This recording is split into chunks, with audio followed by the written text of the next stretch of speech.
Nagpasaklolo na kay Ombudsman Boying Remulla ang mga nagsampa ng kasong graft and plunder laban kay dating Masbate Governor at ngayon Congressman Antonio Co. Nag-ugat ang mga reklamo sa bilyong pisong halaga ng questionableng infrastructure projects sa lalawigan. Makupad daw kasi ang naging aksyon ni dating Ombudsman Samuel Martires. Narito ang unang bahagi ng exclusive agenda report ni George Cahiles. Kuha ang bidyong ito sa Salvacion, Casamongan Road sa bayan ng Balod, Masbate noong July 2024. Makikita ang uka-ukang rough road, maputik at mahirap raw daanan lalo na kapag umuulan. Ang sitwasyong ito ang isa sa mga naging batayan para magsampang isang grupo sa Office of the Ombudsman ng kasong plunder, graft at malversation laban kay dating Masbate Governor at ngayon ay Congressman Antonio Co.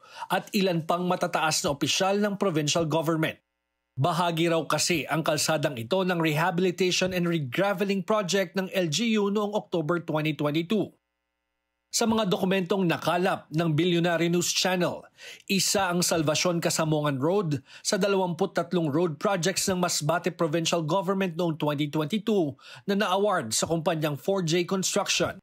Ang kabuuang halaga nasa halos 200 million pesos.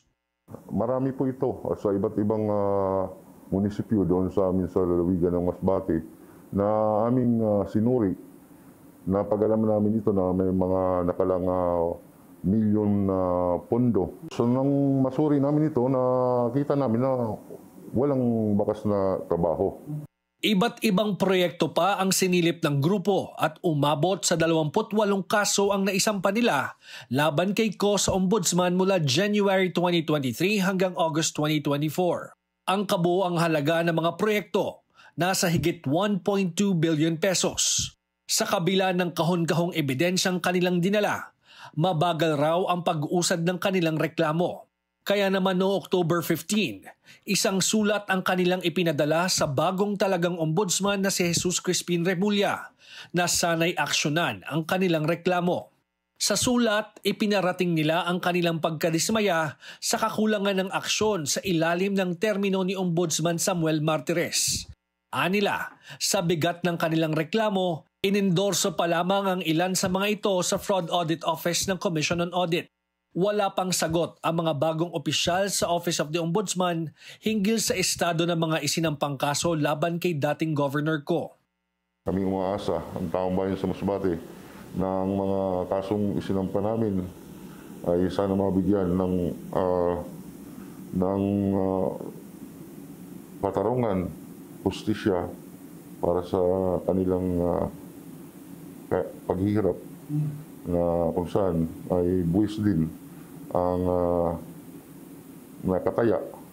Lalo na yung mga nasa upland barangays, pagbababa ng mga produkto nila, hindi agad hindi maibababa ng maigi yung mga produkto nila dahil yung mga kalsada na pinunduhan ng provincial government ng road rehab regrab ay hindi napapatrabaho ng maayos. Kung baga sa binulsa lang yung pera, walang patrabaho.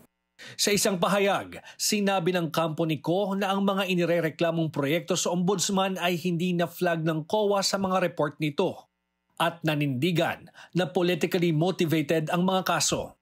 Di umano, ang mga complainant ay dating empleyado sa Masbate City Hall sa ilalim ng pamumuno ni dating Mayor Socrates Tuason na mahigpit nilang katunggali sa politika.